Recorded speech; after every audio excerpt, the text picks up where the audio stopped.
সূর্য শোভা। আজ সকালে কলকাতার আকাশে সূর্যের আশেপাশে তৈরি হয়েছে একটি আলোর বলয়। দেখাবো আপনাদের সেই ছবি। চারিদিকে তৈরি হয়েছে আলোর বলয়। বিশেষজ্ঞরা জানিয়েছেন বর্ষাকালে সিরাস মেঘ তৈরি হয়। এই মেঘের মধ্যেই থাকে ষড়ভুজাকৃতি জলকণা। এই ষড়ভুজাকৃতি জলকণার মধ্যে দিয়েই সূর্যের আলো গিয়ে 22 ডিগ্রি হেলে গিয়ে তৈরি করে এই সূর্য শোভা।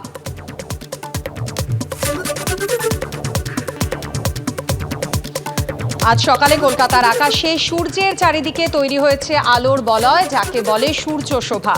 বিশেষজ্ঞরা জানিয়েছেন বর্ষাকালে সিরাস মেঘ তৈরি হয়। এই মেঘের মধ্যেই থাকে ষড়ভুজাকৃতি জলকণা।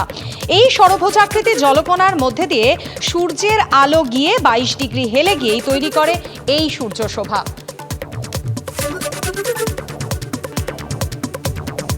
এই মুহূর্তে আমরা টেলিফোনে যোগাযোগ করে নিয়েছি দেবীপ্রসাদ দুয়ারির সঙ্গে। জ্যোতির্বিজ্ঞানী দেবীপ্রসাদ দুয়ারি এই মুহূর্তে আমাদের সঙ্গে টেলিফোন লাইনে রয়েছে।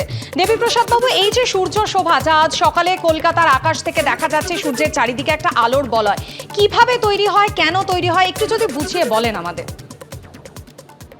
সূর্যের এই শোভা বা বলয়াকৃত মানে একটি বলয়ের মতো যেন আলোর বলয়, একটা জ্যোতি, যাকে ইংরেজিতে বলা হয় 22 ডিগ্রি হেলো। এটি ঘটে যখন আকাশে জল ভরা মেঘ থাকে। বিশেষ করে এইসব মেঘেদের নাম হচ্ছে সিরাস বা স্ট্র্যাটোসিরাস ক্লাউড। মানে ভূপৃষ্ঠ থেকে 5 থেকে 10 কিলোমিটারের মধ্যে সাধারণত এরা অবস্থান করে। এদের মধ্যে জলের যেমন বাষ্প রয়েছে, তেমন রয়েছে জলের মানে শীতল জলের বরফের কুচি। আর এই বরফের কুচিগুলো ষড়ভুজাকৃতি হয়। তার ফলে সূর্যের আলো এদের মধ্যে দিয়ে যখন প্রতিসারিত হয়, তখন একটা 22 ডিগ্রি কোণে এই আলোগুলো বেঁকে যায়। সেই 22 ডিগ্রি কোণে বেঁকে গিয়ে আমাদের চোখে যখন এসে পৌঁছয়, আমরা দেখতে পাই যে সূর্যের চারিদিকে একটা সুন্দর বলয়ের সৃষ্টি হয়েছে, যার কৌণিক দূরত্ব সূর্য থেকে 22 ডিগ্রি।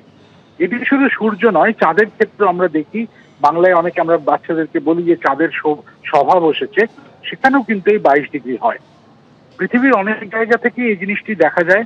কোনো কোনো জায়গায় যখন সূর্য একেবারে দিগন্তের কাছে, তখন যদি হয়, দেখা যায় এই বলয়ের অস্পষ্ট বলয়কে অত্যন্ত উজ্জ্বল দুটি যেন আরো দুটো সূর্য। ইংরেজিতে এদেরকে বলা হয় সান ডগ। ডগ কথাটির মানে এটা মানে আমাদের উপকথা থেকে এসছে, যেন শিকারী কুকুররা সূর্য এবং চাঁদকে খুঁজে বেড়াচ্ছে, সেই জন্য সান ডগ নাম দেওয়া হয়। অনেক ধন্যবাদ দেবীপ্রসাদ দা আমাদের সঙ্গে কথা বলার জন্য।